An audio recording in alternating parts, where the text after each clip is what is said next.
Hello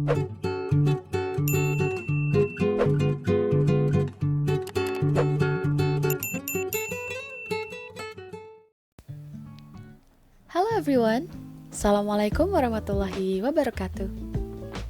Have you ever wondered, why do people protest on the street? Why do people say no while you say yes? Why do people try to keep something on while you try to stop it? Yes, that happens because every person has their own ideas, has their own positions regarding any kind of issues. They have their own belief, their own principle, and their own stance regarding everything that they face in life. So understanding about others' ideas, others' point of view, and also understanding our own point of view will really help us to understand each other and live hand in hand. So with me, Bunda Army, today we are going to learn about exposition text so that we can understand others' point of view better and we can have our own ideas regarding any kind of issues. So let's check it out. So, what is exposition text? Generally, it is an argumentation text that elaborates the ideas or the arguments of the writer regarding any kind of issues or regarding the phenomenon that becomes the concerns of the writer. Ya, intinya adalah argumen dari isu yang ada gitu ya. Okay, so the argument it can oppose or propose the ideas. Yeah, it depends on the writer's belief. But you have to bear in mind that in argumentations, it doesn't mean you can use both of them. Ya, jadi tidak untuk menolak dan juga mendukung di saat yang bersamaan gitu ya. So for example, if you'd like to show the benefits, then emphasize more about the benefits. You don't need to talk about the disadvantage, for example. And that's vice versa. Jadi jangan dua-duanya ada benefit dan juga disadvantage at the same times, ya. Okay, because the purpose of the exposition text is to persuade the reader or anyone who listen to this idea to believe that this is important and that is convincing enough so that the readers wants to follow the ideas. And sometimes to make it more convincing, the ideas is also developed by using an argument and also the facts to support it. Jadi orang-orang bakalan percaya, okay, I believe that Black Lives Matter because of the reason A, B, C, D, and E, for example. That's why you can follow this belief. Alright, next, let's talk about the types of the exposition text. There are two types of exposition text, which are analytical and hortatory expositions. Basically, both of the texts consist of similar contents, yeah? There is the positions of the writers regarding the issues and also the argumentations that supports the ideas. But what makes it different is only the end, ya. Jadi bedanya itu cuma di akhir teksnya. Where analytical exposition consists of conclusion, hortatory expositions not only consist of conclusions but also the recommendation. Ya, jadi ada kesimpulan sama rekomendasinya. For example, in analytical exposition, it concludes the ideas of the paragraphs or the text about the company who doesn't care about the waste. Ya, tentang limbah gitu ya misalnya. Jadi in the end of the paragraph ini conclusionnya seperti ini misalnya.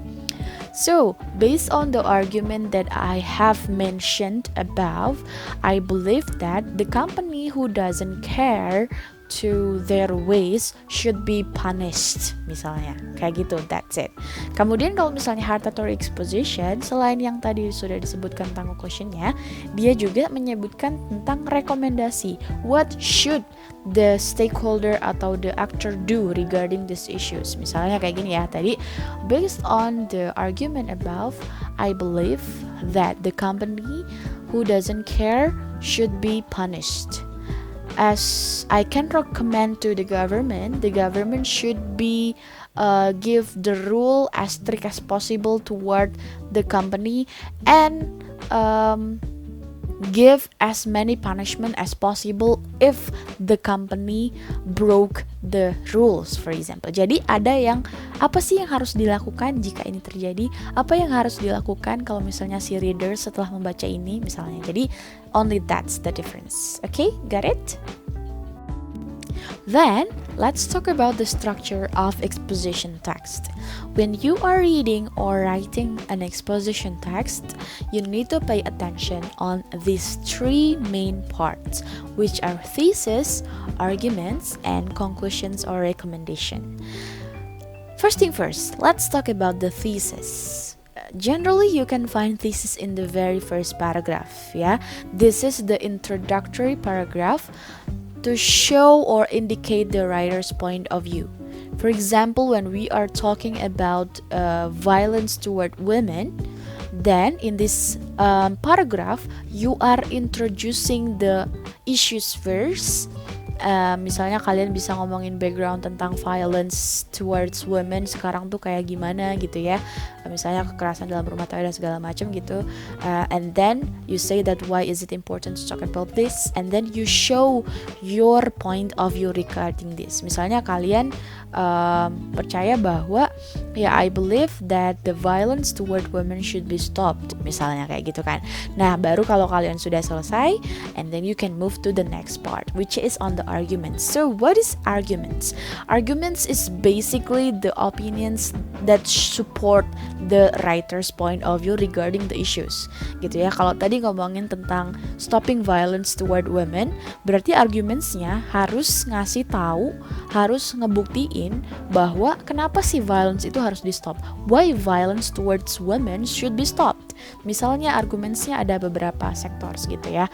Misalnya first, your ideas adalah bahwa woman has the human rights. Nah itu berarti argumentsnya harus dijelasin lagi. Kenapa woman punya human rights? Kenapa violence itu adalah harming the human rights misalnya. Nah kalau kalian sudah merasa ini cukup gitu ya, you think it's enough, you already give the explanations and also the evidence or the example, for example, then you can move to another arguments. Nah jumlah arguments dari setiap paragraph it can be different. From any kind of issues ya, dari teks satu ke teks lainnya itu mungkin berbeda-beda ya. It depends on the needs. Sejauh mana kalian membutuhkan untuk menjelaskan point of view kalian gitu ya, atau si writers butuh argumentsnya berapa banyak untuk menjelaskannya. Tapi at least minimal ada satu atau dua ya, it can represents or supports the point of view ya. Jangan sampai nggak ada banget argumentsnya, karena kalau nggak ada ya itu nanti cuma jadi omong kosong aja gitu ya. And then the last one, kalau misalnya kalian you already sure about your arguments that support your view gitu ya, and then you can move to the conclusions or recommendations ya. Jadi in conclusions you restate the writer's point of view, or the writers state the point of view again to strengthen the thesis, and or you can also add the recommendations if you are making the hard theory expositions gitu ya. Okay, so clear so far? Good. Besides of the structures, you need to also pay attention to the language features, struktur kebahasaannya gitu ya. What kind of language used in the text? It is very important because it can help you to identify the main idea or the ideas, and also to understand the ideas in a whole gitu ya. Karena misalnya kalian bisa lihat dari tensesnya, oh okay, so this is using a present tense, jadi dia berarti ideasnya adalah it's true until now gitu ya, in its opinion misalnya kayak gitu. Kemudian kalian bisa melihat linking words atau conjunctionnya seperti apa gitu ya. Jadi kalian akan lebih mudah to find the signal words to indicate the ideas gitu. Okay, let's first talk about the linking words yang biasanya dipakai ya. Misalnya contohnya kayak firstly, secondly, thirdly, additionally, besides, furthermore. Nah kata-kata ini sangat penting ya. Karena apa? Misalnya for the readers, ini akan sangat memudahkan sekali bagi kalian untuk menemukan ideasnya.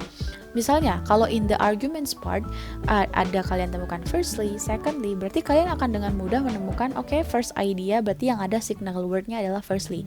Ketika sudah ada kalian temukan secondly, berarti ideasnya sudah pindah. Dia sudah memiliki argumen yang lain, misalnya dia dari aspek lainnya misalnya. Jadi kalian akan lebih mudah untuk menganalisisnya gitu ya. And for the writers too. Jadi writers bisa membuat teks yang mudah dipahami dan it runs smoothly gitu ya. Karena kalau one text to another text dia nggak punya linking words, dia itu jadi nggak smooth gitu ya, jadi kaku gitu. Jadi si reader juga nggak tahu ini udah pindah apa belum nih ke ideas baru gitu ya.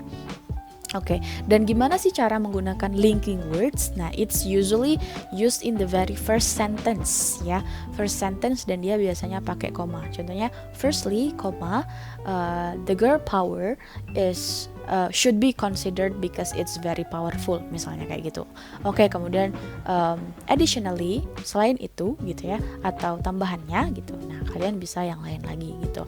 Atau misalnya kalian juga bisa menggunakan in conclusions, berarti ini sudah mengindikasikan bahwa kalian udah mau beres nih teksnya. Ini udah kesimpulannya gitu. Oke? Nah, kemudian kita juga sometimes using linking words that shows cause and effect. Kenapa pakai cause and effects? Karena kadang ya in arguments we also use cause and effects gitu ya. Kita believe something it like this karena reasons-nya itu adalah something like this gitu. Jadi kita tahu apa reasons-nya kemudian menghasilkan apa. Kita akan bahas lebih lanjut lagi setelah ini ya. Kemudian ya and tenses yang seperti tadi sudah bahas ya. Well, let's talk specifically about cause and effect linking words. Karena mungkin sebagian dari kalian masih belum tahu gitu ya bagaimana cara menggunakannya gitu ya. I will explain it in a brief ya. Oke, linking words that showing cause atau alasan kenapa sesuatu itu bisa terjadi gitu ya, penyebabnya gitu ya, bukan akibat. Nah, kalau misalnya because, as, since, for itu artinya karena, kemudian because of, as a result of, as a consequence of, due to itu artinya dikarenakan. Cara penggunaannya juga berbeda. Kalau yang because, as, since, for itu biasanya mereka ada dua klausa gitu ya. Jadi yang ini menggunakan klausa. Klausa masih ingat ya, yang penting dia ada subject, verb, dan juga complement misalnya ya. Nah, contohnya di sini seperti ini. Because the protesters behave very well, the campaign runs well. Jadi ada independent clause sama dependent ya. Dependent itu yang tidak bisa berdiri sendiri, yang independent yang bisa berdiri sendiri. Yang tidak bisa berdiri sendiri berarti dia yang menggunakan linking words ya. Contohnya kan ini because the protesters behave very well, itu nggak bisa dipisahin dari the campaign gitu ya. Tapi kalau the campaign dia bisa berdiri sendiri ya. Misalnya kayak the campaign runs well, ya udah bisa gitu ya. Nah, dari sini kita bisa lihat bahwa penggunaan because-nya itu harus sebelum klausa gitu ya. Beda kalau yang misalnya because of. Because of di sini kalian bisa lihat penggunaannya bukan sebelum klausa tapi sebelum noun. Ya, contohnya di sini the campaign runs well because of the discussion between the protesters. Gitu ya. Nah, ini kan discussions itu adalah noun, between adalah prepositions, the protesters adalah noun gitu ya. Jadi tidak ada verbnya di sini gitu. That's how you use it gitu ya, sama kayak yang lain. Nah, untuk yang because, as, since, for itu bisa digunakan di awal kalimat ya. Caranya seperti ini. Setelah kalian menggunakan as, the protester behaves very well, ada komanya, kemudian independent clause-nya. Tapi kalau misalnya mau dibalik itu bisa ya, tapi berarti kalian tidak perlu menggunakan koma lagi. Contohnya seperti ini. The campaign runs well since the protesters behave very well. Kan itu kalau misalnya dia di awal, since the protesters behave very well, the campaign runs well. Got it? Got it gitu ya. Oke, nah sama kayak yang because of, as a result of, dan lain-lain juga gitu ya. Jadi kalian bisa menggunakan di awal atau di akhir. Kalau di awal berarti harus ada koma setelah nounnya. Kalau di akhir berarti tidak perlu ada koma gitu ya. Oke, clear? Now let's move on the linking words that show effects ya. Nah, di sini ada beberapa contoh ya. You can use so that, jadi gitu ya. Therefore, oleh karena itu, as a result, hasilnya, as a consequence, akibatnya, consequently sama juga akibatnya, accordingly, hence itu kurang lebih sama ya, oleh karena itu atau akibatnya gitu. Nah, here, how can you use all of the linking words? Basically, all of them are using before the clause, ya. Jadi tidak ada yang sebelum noun, tapi semuanya pasti sebelum klausa. Jadi ada subject and also ada verb, gitu ya. Nah, tapi jangan terbalik ya, kalian juga harus bisa analisis nih. Jadi yang mana penyebabnya, kemudian yang mana akibatnya gitu. Jadi kalian menggunakan this linking word sebelum akibatnya. Maksudnya di pas bagian sentence yang kalian buat nunjukin akibat gitu ya, jangan kebalik. Nah, contohnya misalnya di sini the protesters behave very well so the campaign runs well, ya kan? Jadi yang menjadi akibat adalah si kampanyenya itu berjalan lancar. Sebabnya adalah karena si protesternya itu mereka nggak neko-neko gitu ya, berperilaku baik gitu. Nah itu adalah penyebabnya, sedangkan akibatnya yang campaign gitu.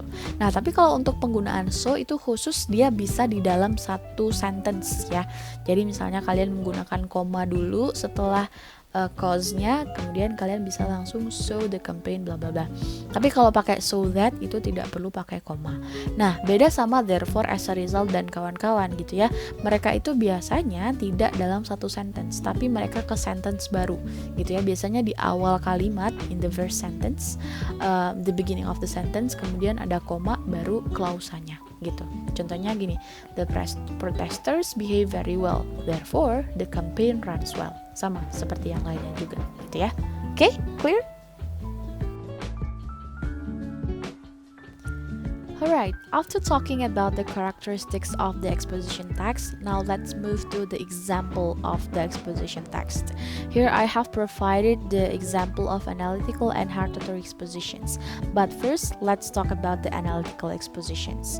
Here I have the text about the importance of social media that we have discussed in the class in the last previous week. Yeah, and I also here have a mark with the part of every parts of the text ya. You can pause it first if you need to reread this. Okay, let's see here there is a title. Title itu harusnya seperti apa? Free ya. You can use clause, you can use a phrase. Phrase itu berarti dia tidak perlu ada kata kerja seperti yang sekarang the importance of social media. Semuanya adalah kata benda gitu ya. Kumpulan kata benda berarti adalah noun phrase. Tapi kalian juga bisa menggunakan clausa. For example, you can say social media should be banned. Ya, itu ada verbnya should be banned. Nah, gitu seperti itu. Nah, kalau misalnya kalian ditanya what is the main idea of the text, biasanya kalian dari baca teks judulnya juga udah bisa ketahuan ya. So this text is actually talking about why social media is important and for example what's the benefits from social media gitu. And then let's move to the thesis ya, the introductory paragraph that shows the positions of the writers. Nah, di sini kalian bisa lihat bahwa di teksnya juga ditunjukin the introductions-nya gitu ya, about the background of the issues, kemudian kalian juga bisa lihat positions of the writers gitu ya. Nah, kemudian there are 5 arguments that supports the positions of the writers. Kalau di sini writersnya adalah proposing the ideas gitu ya. Nah, dari 5 arguments ini they have lots of different perspectives gitu ya. I mean like different aspects gitu ya. Jadi berbagai macam aspek di sini dijelaskan untuk mendukung positions dari si writers ini bahwa social media itu penting gitu. Nah, dari argumen-argumen juga, dari one argument to another argument, dia juga menggunakan several linking words ya, makanya dia bisa run smoothly. Contohnya kayak di sini dia pakai besides, then, kemudian dia juga pakai since, last but not least, itu juga bisa gitu ya. Nah, kemudian di akhir ditutup dengan conclusions karena ini analytical exposition, so it's only use conclusions gitu ya. Conclusion isinya apa ya? Bisa kalian lihat di sini bahwa dia restating the positions atau the point of view of the writer gitu ya. Based on the arguments above, I believe that social media is beneficial for our lives. However, we should be wise when using social media. Ya, gitu ya. Okay, clear? Then let's move to hortatory exposition. Okay, so here I have a text about procrastination should be avoided. Berarti dia menggunakan klausa ya, title-nya gitu ya, menggunakan clause ya. Okay, so you can pause it and read it first, and then let's discuss about the structures and also the text here. Okay, in the first paragraph here we can see the thesis on how the writer introduce about the topics ya, what is actually procrastinations. Di situ dijelasin gitu ya, bagaimana sih procrastinations ini terjadi dan apa sih itu procrastinations gitu ya. And in the end of the paragraph 1, the writer try to shows that he or she is trying to oppose the idea of procrastination gitu ya. This is one of bad habits that should be stopped since it can cause many problems both internally and externally. Nah baru deh dia dijelasin gitu ya, argumentsnya yang nge-support bahwa ini tuh bad habits yang harus dihindari gitu. Nah let's move on to the arguments. Nah ini kan gampang sekali ya, kalian bisa lihat firstly and then secondly, berarti okay, there are 2 arguments about this. Jadi kalian bisa fokus, misalnya argumen pertama kalian ya bisa baca dulu gitu ya. Nah biasanya kalau udah ada kata firstly itu biasanya langsung main idenya. Jadi kalian bisa lihat dari situnya. Misalnya di sini procrastinating a work can increase stress level. Oke, berarti di paragraf ini ngomongin tentang stress level yang diakibatkan oleh menunda-nunda pekerjaan gitu. Nah, how it happens, penjelasannya seperti apa? Kalian tinggal baca lagi ya. Oke. Kemudian the next one, secondly, berarti idenya adalah procrastinating resulted unfinished task. Berarti itu adalah main idenya, gampang kan kalian lihatnya jadinya. Nah baru dilihat deh penjelasan selanjutnya gitu ya. Jadi unfinished task tuh terus gimana gitu ya, apa yang akan terjadi kalau it happen misalnya kayak gitu. Nah dijelasin lah kalau misalnya nambah jadi makin banyak, makin susah dikerjainnya. Nah di sini juga dia menggunakan linking word cause and effects biar nunjukin as a result. Jadi akibatnya gara-gara nunda-nunda pekerjaan, it damages our reputations of not being responsible, karena terlalu banyak, terlalu susah, jadi nggak selesai, jadi kita reputasinya jelek gitu. Nah kalau kita banyak menggunakan linking words kan jadi mudah gitu ya, cause-nya apa, efeknya apa, kemudian urutannya seperti apa dan lain sebagainya gitu. And then the last, nah ini juga agak beda ya, karena dia nggak cuma ada conclusions, but there is also recommendation. Recommendationnya seperti apa di sini? Misalnya, ini kan to sum up, procrastination is a bad habit that can ruin all life and need to be avoided. Berarti itu adalah conclusionnya. It is very recommended to avoid procrastinating. Berarti ini sudah ada rekomendasi cara-caranya seperti apa gitu ya. By doing several things such as avoiding the delay, drawing a plan, setting a personal goal, and etc. gitu. Jadi recommendationnya tuh real dan juga caranya juga lebih detail gitu ya dibanding yang analytical expositions. Okay, clear everyone? Alright, well, I think that's all that I can share for today for the exposition text. I hope that after listening to these explanations, you can get more informations about exposition text and you know what should you consider when you are reading or writing an exposition text. And you can start to make your own opinion or point of view regarding any issues that you face in your life. So everyone, thank you so much. See you in the next lesson. Wassalamualaikum warahmatullahi wabarakatuh.